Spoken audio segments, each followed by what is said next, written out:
Coming up today, Trinity University has announced its winners for the Stumbird competition. And it's time to get out and vote. All this and more on Newswave.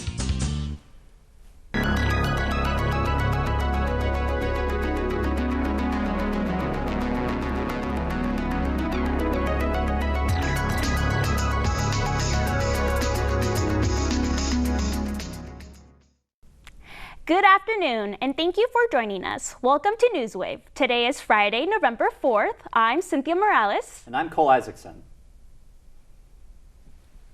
On October 19th, for the first time ever, 2 teams won the Louis H. Steinberg Venture Competition. Companies Range Rehab and Recap shared the $25,000 grand prize at the 8th annual event held at Trinity. Recap, founded by Trinity Juniors Max Hightower, Alex Garcia, Ashwin Ramesh, and Joey Harish, is an app that helps users reach their savings goal by breaking it into manageable steps with the aid of receipt capture data.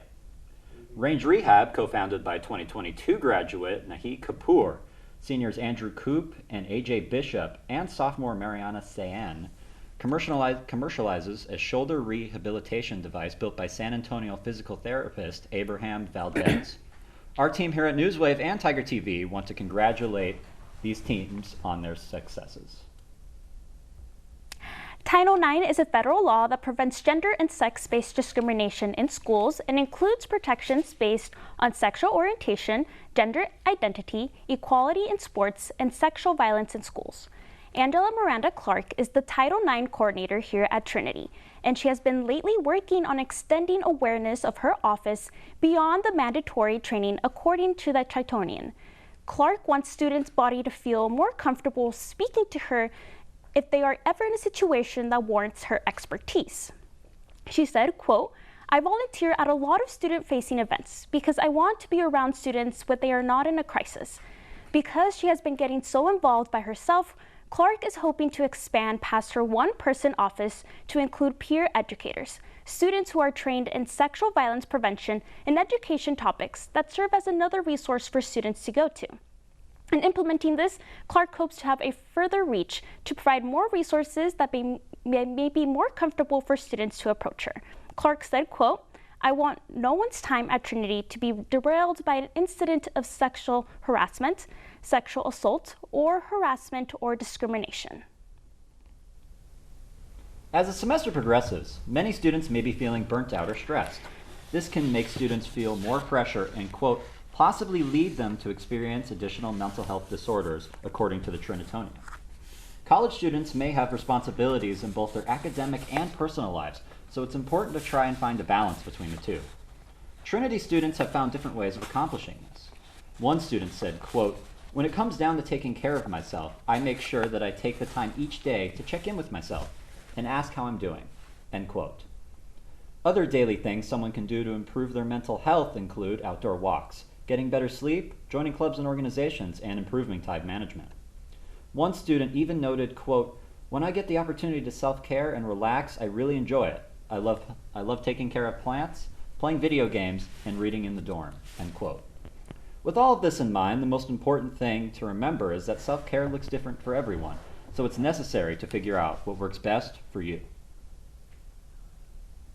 Still coming up, results have been finalized in the Brazilian presidential election. And tragedy strikes in South Korea. All after the break.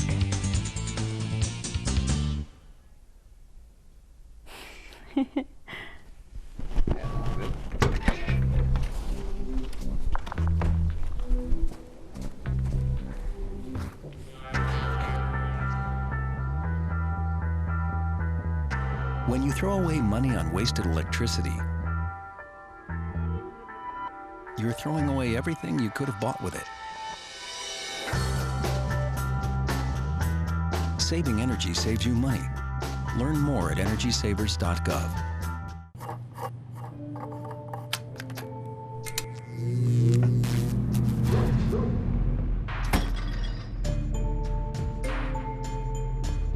Traditional light bulbs actually generate 9 times more heat than light. Switch to Energy Star light bulbs, and you'll realize just how much cash you are really burning through. Saving energy saves you money. Learn more at energysavers.gov. Welcome back to Newswave. Fall is in full swing here at Trinity, and so is midterm election season. If you missed early voting, you can vote on November 8th. Polling sites include the Alamo Convocation Center, Alamos Park City Hall, Lions Field, and the San Antonio College Victory Center. This upcoming midterm election will determine the new governor of Texas, several national Congress seats, and dozens of local positions. Each voter will likely cast votes up for 40-plus candidates. The League of Women Voters of Texas, or the LWV, announced the quote, "The November 2022 general elections will determine who will lead us at the state level, represent us in Congress, rule on the important civil and criminal cases, set the Texas school curriculum, and run our city and counties," end quote. Remember to do your research before casting a vote. Groups like the LWV provide voting guides and resources for people to learn about candidates. Regardless of your political affiliations, we here at Newswave hope to see you at the polls.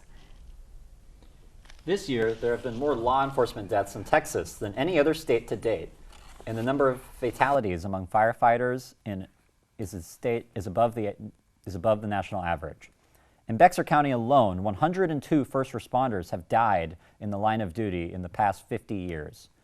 Those who died in the line of duty were honored this past Saturday on October 29th at the 12th annual Run to Remember event at Comanche Park. Saturday's Run to Remember was hosted by the 100 Club of San Antonio, whose core mission is to serve the children and families of fallen first responders.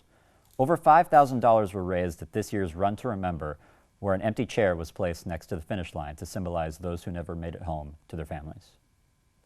Last week, the San Antonio Spurs decided to part ways with their 2021 NBA first-round draft pick, Josh Primo.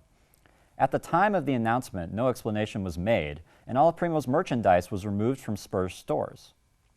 Spurs fans were confused and angered by the decision until recently when ESPN sources revealed that Primo exposed himself to women multiple times. Sports journalist Sam Cariana revealed on Twitter that, quote, "A former Spurs female employee has alleged that guard Josh Primo exposed himself to her, and she hired attorney Tony Busby. Busby represented the women in the sexual misconduct lawsuits against NFL quarterback Deshaun Watson. The team recently picked up his third-year contract extension and put him front and center when the franchise announced its jersey patch deal with Self Financial. So even as some teams take steps towards prevention, sexual harassment and mistreatment of women is sadly a prevalent issue in professional sports." Do you know that we have a state park only 90 miles away from San Antonio? Our station manager, Emma Parent, explains Enchanted Rock State Park. Take a look. Chances are you've heard of Trinity's Outdoor Recreation Club, but what are their trips really like? Let's take a look. Hello everybody, we're on Enchanted Rock today. It's a mountain in Fredericksburg, Texas. It's 1,823 feet high, which is the equivalent of 30 to 40 staircases, and we're at the top. It's been a journey, but we've made it. Today, we're looking at some beautiful scenery behind us, we're looking at some wonderful rock beneath us, and we're having a good time. I went on a trip with the club to Enchanted Rock. We hiked up to the top, had lunch, and even had time to explore some of the scenery up there. Among that, we also found a cave that we were able to go into and explore, which was very fun. Personally, I really enjoyed the trip, but let's hear from one of the trip leaders. My name is Vivian Spinks. I'm a trip leader for Trinity's Outdoor Recreation Club, and if you'd like to go on trips such as these, we have them every weekend, so please join us. If you're interested in the club and want to learn more about upcoming or even past trips, be sure to follow them on Instagram. Or email them at their Trinity email, orec@trinity.edu, to sign up for the mailing letter. Up ahead, Elon Musk is now the owner of Twitter. And then your entertainment news from our friends on Studio 21. We'll be back right after this.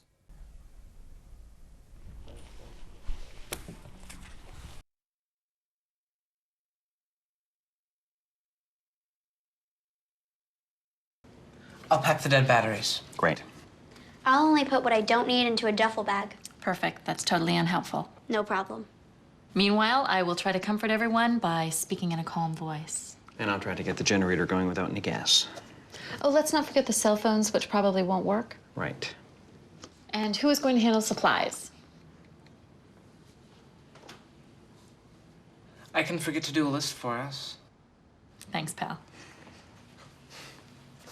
Well, I think we couldn't be any less prepared. I'm proud of you guys.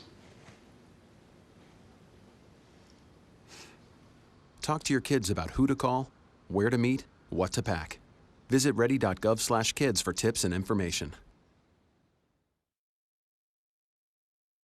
Look at that. They're doing construction. Yeah, we hope that that's done soon. It's going to be renovated, so that's going to be pretty good. Yeah. Excited for the new building. It's going to be, they're doing construction inside and out. Okay. In recent international news, tragedy struck South Korea this past Saturday, where approximately 100,000 people gathered on the streets of Itaewon for a Halloween celebration. For reasons that remain unknown, a sudden crowd surge into a narrow alley caused chaos and injury, made worse by the crowd's confusion and the loud music that continued around them. As of Sunday evening, an estimated 153 people were killed and 103 were injured, according to AP News. The South Korean Interior Ministry announced that at least 20 of the people killed were foreigners, with a confirmed 4 from China, 3 from Russia, 2 from Iran, and 1 from each Vietnam, Austria, Norway, Uzbekistan, Kazakhstan, Sri Lanka, and the United States. The devastating turn of events in South Korea's deadliest disaster since 2014, when a ferry sank, leading to the death of 304 people. The sinking, quote, exposed, quote, lax safety rules and regulatory failures, and the events on Saturday are likely to draw similar attention towards public safety standards in the country. On October 28th, the Tesla CEO Elon Musk took control of Twitter after a very long legal battle. Musk purchased Twitter for $44 billion. Analyst Dan Eves states, quote, "It will go down as one of the most overpaid tech acquisitions in the history of M&A deals on the street. However, there's a growing concern over what Musk will do with the company. Upon taking over, Musk fired part of the company's leadership and holds to rebuild it in order to have a more diverse outlook." Regarding the app, Twitter users are looking to see how Musk will deal with past influential conservative figures that have been banned for violating Twitter's guidelines in the common conspiracy theories that circulate Twitter. Musk responded that, quote, his plans to promote free speech by cutting back on moderating content will open the floodgates to more online toxicity and drive away users. This indicates that Twitter showed an emphasis on ad revenue and promoting more relevant ads to users, which called for more targeted ads by collecting users' personal information. As a result, this leaves many to wonder the direction Musk is taking with the company. The polls have closed and the voice of democracy has sung in favor of former President Luiz Inácio Lula da Silva, appointing him to his 3rd term as president of Brazil. Lula last served as Brazil's president from 2003 to 2010 and defeated incumbent Jair Bolsonaro in one of Brazil's closest national elections. According to AP News, Lula received 50.9% of the popular vote compared to Bolsonaro's 49.1%, marking the conclusion of 4 years of far-right politics in Brazil. Bolsonaro's campaign team made several allegations of potential voter fraud in the buildup of the election day, but has yet to formally accept or reject the results of the election. Bolsonaro received many comparisons to former American President Donald Trump, both of whom are known for their brazen social media presence, prolific interpretation of federal power, and the failure to reattain election. Alternatively, Lula may have one of the most volatile political careers of any sitting president. After his election in 2002, Lula implemented a swath of leftist policies which lifted tens of millions of Brazilians into the middle class and handily won him re-election in 2006. He left office in 2011 with an approval rating of 80%, making him one of the world's most popular politicians. This universal popularity was quickly overshadowed by his administration's precipitation in corruption and money laundering scheme, which earned him a 580-day prison sentence. These charges, though later annulled by Brazil's top court, prevented him from running against Bolsonaro in the 2018 presidential elections. Despite this complex career, Lula's victory over Bolsonaro is being championed as a victory for democracy by President Biden and other Latin American leaders. After 4 years of drought, soccer fans around the globe are gearing up for the 2022 FIFA World Cup, which begins just over 2 weeks from today. But as soccer fans prepare to cheer on their national teams, migrant workers are beginning. Many in the international soccer community were surprised that Qatar was announced as the host of the 2022 World Cup, and questions arose of how, with few stadiums, limited transportation, and scorching temperatures could effectively host the international event. Nonetheless, over the past decade, the Qatari federal government began heavily investing in air-cooled stadiums running on 100% solar energy, as well as expanding the transportation system. Qatar has a native population less than 3 million people. Therefore, these projects were very dependent on outsourcing labor to migrant workers. These workers were met with predatory employment contracts, high recruitment fees, and stolen wages under the kafala system. The system of foreign employment enables serious abuse against migrant workers, and as reports of maltreatment surfaced, calls for reform shortly followed. But even as the minimum wage and other protections were implemented, a decade of damage has already been done, which has sparked extensive calls for reparations. As the 2022 World Cup begins, it is important to remember that millions of migrant workers suffered in its production. On Friday, October 28th, in Canberra, Australia, a young bar-tailed godwit set a relentless distance for a record for migratory birds by flying 8,435 miles from Alaska to the Australian state of Tasmania. The birds were tagged as hatchlings in Alaska during the Northern Hemisphere summer with a tracking GPS chip and a tiny solar panel that allowed an international research team to track and record their first annual migration pattern across the Pacific Ocean. The group of birds aged around 5 months before departing southwest Alaska on October 13th, touching back down 11 days later at Anson's Bay on the island of Tasmania's northeastern tip on October 24th. The satellite device showed it covered 8,435-mile distance without stopping. This distance beating the previous Guinness World Record for the longest world migration by a bird without stopping for food or rest was 7,580 miles by a satellite-tagged male bar-tailed godwit flying from Alaska to New Zealand.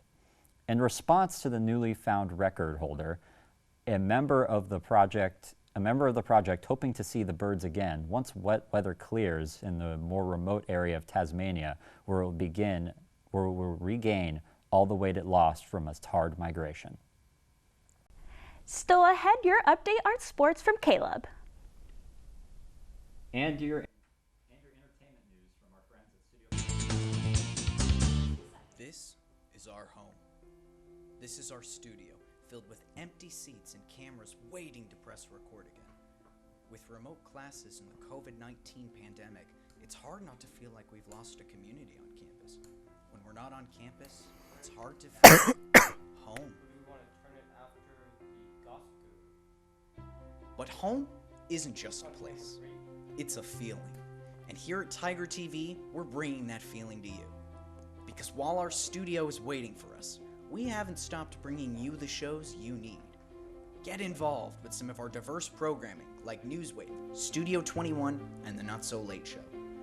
Tune in to our YouTube and Vimeo channels if you miss some of the quality campus television programming we make. Just because we're remote, that doesn't mean we're not still together. Because here, home is more than just a place. Home is Tiger TV.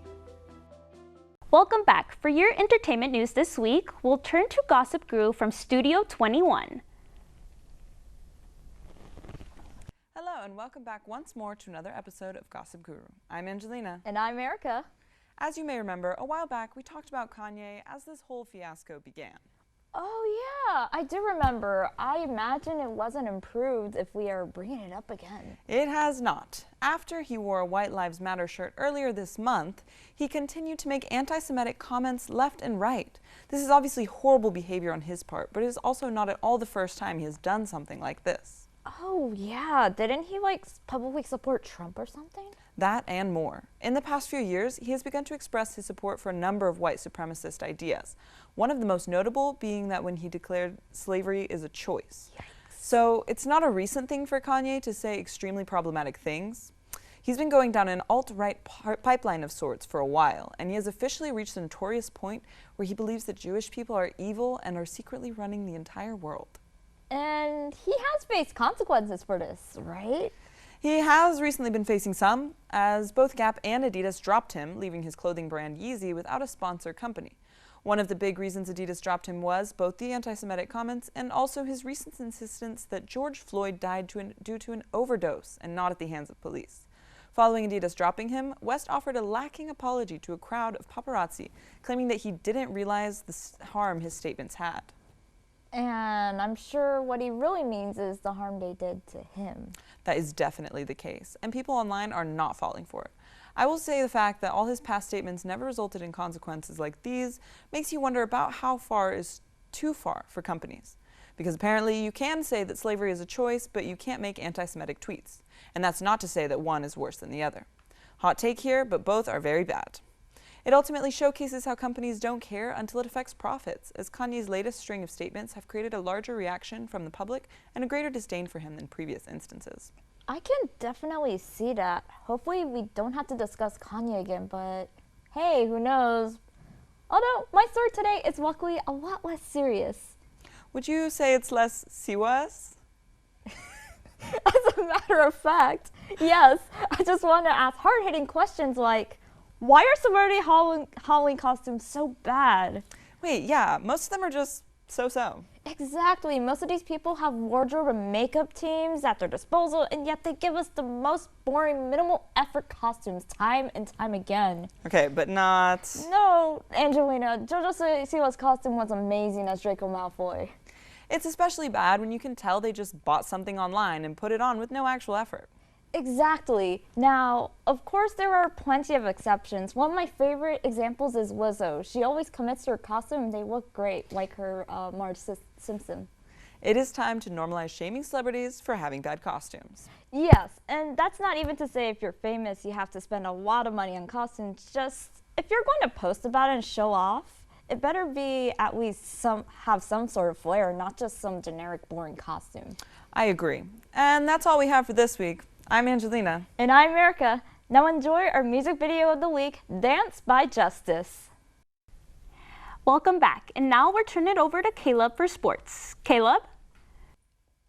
Hello everyone, and welcome back to sports. Let's get started. First off, Tiger football won their final game of October, moving out to an 8-0 record heading into this week's game at Millsaps. The Tigers are now ranked at number 5 in NCAA Division III, sitting at an undefeated record in both regular season and conference play. Soccer continues their push through the SCAC tournaments this weekend, with both the men and the women competing later tonight in the conference playoffs. The women are ranked at number 7 in Division III, and are currently sitting at an undefeated record going back 33 games. Last week, cross country finished second overall at the SCAC meet in Georgetown, while volleyball wrapped their regular season with an SCAC title and a 25-3 record. With the air getting colder, that means that everyone will soon be returning indoors for sports. Basketball is back, with both teams gearing up for a fantastic season, in particular the women. The women's team finished an astounding 28-3 season last year, with a trip to the Division III Elite Eight, setting both season and game records throughout the year. The team brings back 8 of their returning players from last season, and their first home game will be Sunday, November 20th, while the men will have their home opener on the 25th. Moving over to the NFL, the Cowboys got yet another win on the season, moving up to 6-2 going into the bye week after defeating the Bears. With Cowboys running back Ezekiel Elliott out with a knee injury, backup Tony Pollard put on a show with 3 touchdowns at the 49-29 victory, making both Cowboys fans and fantasy owners happy. In baseball, the Astros are just a game away from yet another World Series title after forcing the first no-hitter in postseason history just 2 nights ago against the Phillies. Houston currently has a 3-2 series lead and can clinch in Game 6 tomorrow when they play tomorrow night in Houston. And finally, in Formula One, Max Verstappen broke the F1 record for most wins in a single season, claiming his 14th win of 2022 in what was a relatively dull Mexican Grand Prix by at least this year's standards. The Dutchman got out to a strong start and made his tires last to the very end, extending his one-stop strategy to get the edge over Mercedes driver Lewis Hamilton. Teammate teammate and Mexican-born driver Sergio Perez rounded out the podium to much appreciation from the crowd on hand, and it is his second consecutive podium at his home nation race. That's all the time that I have for this week, but I hope that you have a wonderful weekend, and I'll see you next time. Thank you for that, Caleb. So we just wanted at Newswave to remind everybody to go out and vote. Did you vote, Cynthia? I actually am driving back to Houston, so I can go ahead and put my vote in. Did you vote already? I did. I'm from Colorado, so I had to mail that in. Yeah. Mm-hmm. Well, make sure that if you haven't voted, you go out today or November 8th. This election's very important. Mm-hmm. Okay, and that's all the time we have for this week. Make sure to join us next time on Friday, November 11th. From everyone at Newswave, we hope you have a safe weekend. I'm Cole Isaacson. And I'm Cinthia Morales. We'll see you next week.